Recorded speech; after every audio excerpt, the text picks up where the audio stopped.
It is the Flow Friday Sports Show on Flow FM. Time for a extensive look at Wimmera Football and the state of it with Chris Graetz, the sports journalist from Wimmera Mallee Sport, who joins me on the line. Chris, another big weekend of football as we edge towards finals territory in Wimmera Football. Of course, still a month off or so. How are you and how are you feeling after the week that was? Yeah, no, I'm going good, thanks, Ellis. It's been a good week, and yeah, it was a big weekend in football. It wasn't even a close result in the Wimmera Football Netball League over the weekend. How are you going? Very well indeed, and you're certainly right. A big weekend with big margins. Let's go first to Dimmy, and they just want their season to end, Chris. They just want to get out of there.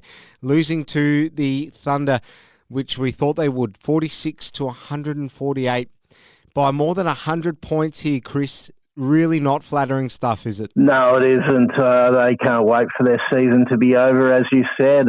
We've touched on it plenty of times. It's been a disappointing season for Dimboola. I don't know what went wrong for them. They had all the recruits. It's something they need to work out over the off-season to bounce back. But for the Thunder, Nicholas Yaron kicked his first bag of goals for the year. He kicked 6. So he's getting into good form. They're still missing Brad Lowe, but the story here is Kai Shears, who's been playing down back. He kicked another 4 for them. He came back from an ankle reconstruction mid last year, and he had a good pre-season under his belt, and he's playing back. But over the last 4 or 5 weeks since Brad Lowe's been out, he's been playing forward, and he's been producing up there, kicking goals. So Kieran Delahunty has a bit of a conundrum when Brad Lowe comes back in the next couple of weeks. Does he keep Kai up forward, or does he put him down back? So, yeah, they've got a nice attacking strength at the moment. It was a good team game. So, yeah, that's one of the good problems he's going to have in a couple of weeks' time ahead of finals. Yeah, healthy headaches. We'd all love to have them these days instead of actual headaches. Minya Matoa going down to Ararat, 63 to 130. Now, you were sort of half hot on Minya Matoa, I reckon. What was the story here? They obviously didn't have their full cattle, or did they? No, they didn't have their full cattle. They still don't have Oscar Gorth. He's expected back in the next couple of weeks. They just didn't have a full team, and Ararat on the verge of finals are just up in their game at the moment. And Tom Williamson kicked another 5 goals for Ararat. He's having a great season, and Tom Mills kicked 4. So the two of their coaches are doing well at the moment. Ararat, we know they're premiership favourites, so they did what premiership favourites do. Nhiill also priming themselves for finals with a very handy win over Warwick Eagles, 120 to 55. Did they ever get out of first gear, though? No. The first quarter was a bit of a tight one, 10 points of margin there. But other than that, they were really in charge all day.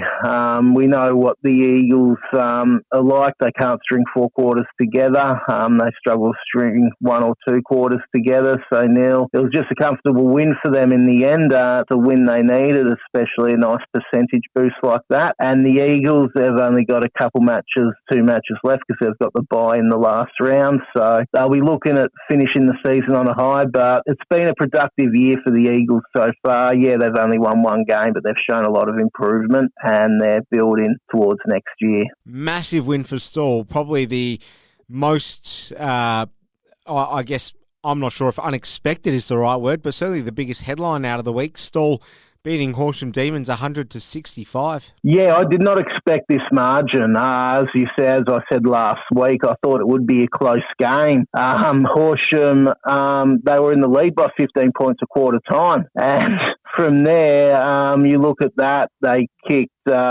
goals to 1 in the second quarter, Stall, to get that 14-point lead at half time, and then kicked another 8 goals to 5 after half time. So they really pushed it with the breeze in the second quarter, and then they put it away in the third quarter. So it's good win for them. Cody Driscoll kicked another 4 goals, and Jack Walker kicked 4. So they're priming themselves for finals too. And Horsham, it's disappointing. They would have been disappointed disappointed with that margin, that loss, but it's something they can learn from. They've beaten them earlier in the year and they're probably facing them in the finals, so they know what they need to do to get the win next time they face each other. Horsham Saints had the bye, and speaking of them, they sit in 7th position. Still mathematically possible, or is it? They'll probably need a lot to go their way, but can they still make the finals, Chris? No.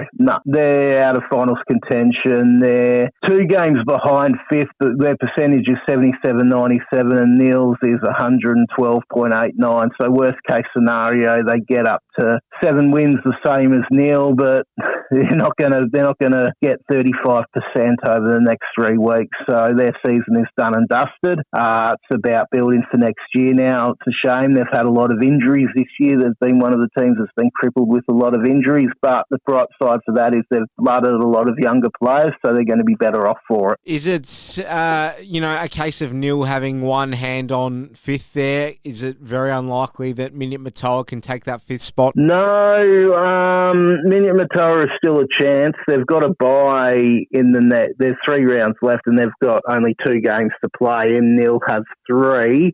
But Nhill have a tougher draw.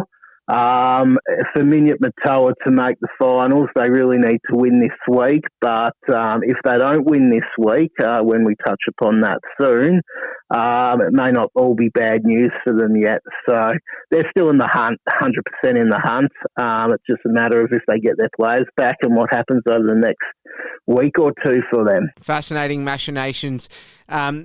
Does your favouritism tag still stand after last week with regards to minor premiers? I think the Thunder are going to run out minor premiers. I'm looking at their draw as it stands. They've got Nhill, they've got Stall, and they've got the Horsham Demons. So it's a tough draw, but they should win all those matches.